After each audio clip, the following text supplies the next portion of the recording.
What is up, guys? James Carter TV here to recap the Chicago Bears' victory over the San Diego Chargers. This is a game that I had, and it was kind of looking worrisome for me nearing the end of the third quarter, and throughout the third quarter, really, I was like, man, the Bears are going to screw my pick over, but they ended up winning the game. And really, I think it should have been a win that was more dominant than it was. I mean, it really wasn't dominant at all, but it should have been a dominant win, I should say. The Bears moved the ball consistently on the San Diego Chargers, and the Chargers did on the Bears to some degree. But the Chargers were helped out by a Jay Cutler pick six, by a Jay Cutler fumble, and despite these things, the Chargers still only put up 19 points. So which translates to the Chargers offense only scoring 12 points. Should have been 13, but they missed an extra point.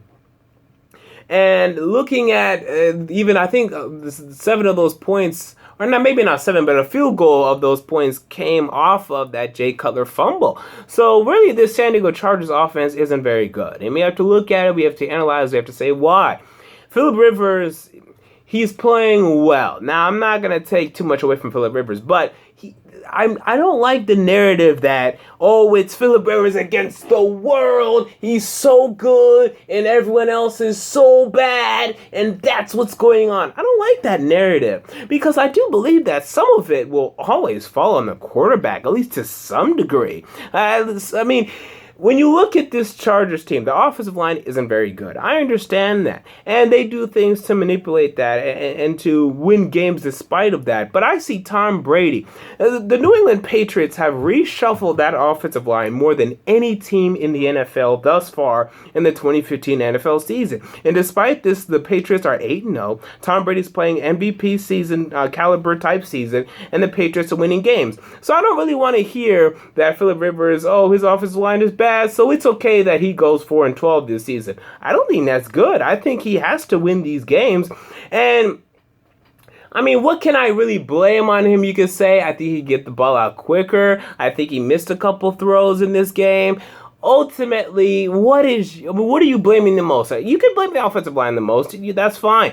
I also blame the defense to some degree. But again, I think that the Chargers only put up 12 points on offense. I point to that. I look at that. And I say that's why you lost. Also, Melvin Gordon, who the Chargers took with the 15th pick, they traded up in the draft, a couple spots to draft Melvin Gordon with the 15th pick. This guy is a non-factor. Yeah, he had a couple first downs today.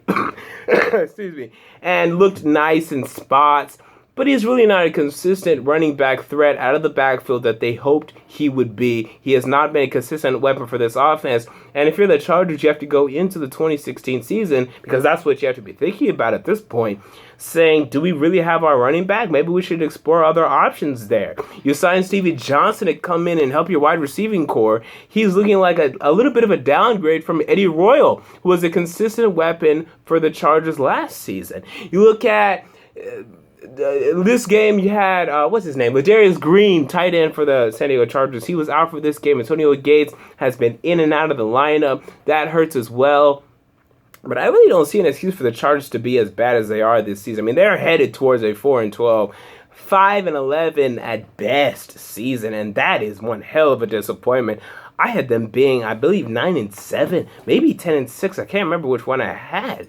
But I'm very shocked at how the San Diego Chargers have played this season. Now, on to the Bears. This is exactly what I expected from the Bears. I thought they'd win this game. I thought they're the better team. I thought they're the better coach team at this juncture than the San Diego Chargers, and they proved to be that. And John Fox and this coaching staff and Adam Gase and Vic Fangio, they're building something here.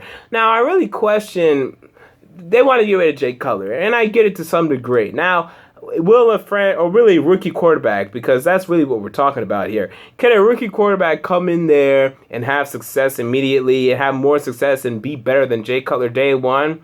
I don't think there's a quarterback in this draft that can do that. Now, maybe a quarterback in this draft can develop up to that point, but for now, I would continue to build around Jay Cutler, maybe take a franchise quarterback in the second round, because there's a lot of quarterbacks coming up in this draft that you can take as developmental guys, as second and third round picks that could pan out in the future. It's very 2011, 2014-esque, and 2012-esque because you had Nick Foles and Russell Wilson that came in the third round.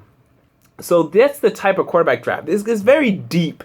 So you can find a nice guy like a Christian Hackenberg, like a Jacoby Brissett, like a Carson Wentz to take in the second or third round, develop him behind Jay Cutler. And when you really know that your offense will be better with this guy than Jay Cutler, you can supplant him in there, and then you'll know that you're good to go from there. You look at this defense, there are some nice pieces, a lot of rookies. They have Adrian Amos at safety, who's been playing pretty well this season. Eddie Goldman, who's been playing pretty well as well. Yeah, they have a linebacker, I can't remember his name right now, I think his last name is Johnson or something. He's been okay in spots, but he could improve as well. They're going to get even more draft picks next season, and we've yet to see the play of Kevin White, who I'm not sure we're going to see at all this season, who they drafted 7th pick in the 2015 NFL Draft, wide receiver Kevin White out of West Virginia. I'm not sure he's going to play. I mean, I don't know. I need to read the injury reports and see what the hell's going on with this guy.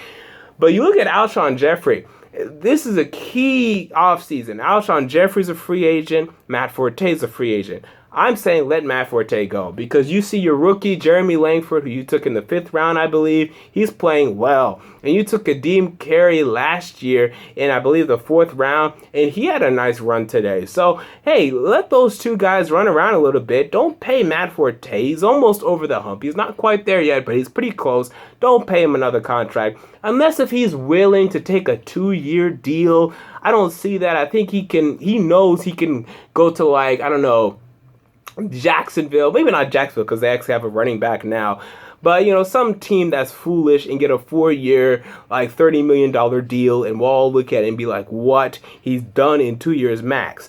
So let these Jeremy Langford and this Kadeem Carey run around, but biggest thing, you have to re-sign Alshon Jeffrey. I know you like Kevin White, I know you have a lot of high aspirations for him. Re-sign Alshon Jeffrey now, because this guy had over 150 yards today. He's had over 100 yards in the past 3 games, 2 touchdowns. This guy's a freaking beast, and you need to have him hold down the fort while you transition quarterbacks, because that transition is coming. You know it, and I know it. So that is number 1 on this Bears list of concerns. I have them going 7-9 coming into the season. I think it's probably going to be 6-10, but 7-9 is still a possibility. But with John Fox, Adam Gase, and Vic Fangio, this team is on the up and up. Will Adam Gase stick around, though, because he will be a head coaching candidate? And the things that I saw from this offense today, scheme-wise, I really liked. And I'm sure the other teams in the NFL are taking notice, and they're looking to sign him as their head coach as well. So that'll be interesting to look forward to in the offseason, because really the offseason is what these two teams are looking for. The Bears aren't making the playoffs. The Chargers aren't making the playoffs. That's what's going to happen. So really quick, let's peek into the future for both of these teams. The San Diego Chargers host the Chiefs next week, go to Jacksonville, then host the Broncos. Best case scenario, you can win 2 of these games. You can beat the Chiefs in San Diego, and you can go to Jacksonville and you can win. If you do not win these games, you're going 3-13. It's just that simple. Because of your remaining schedule, these are 2 out of the only 3 more wins I see you getting the rest of the season.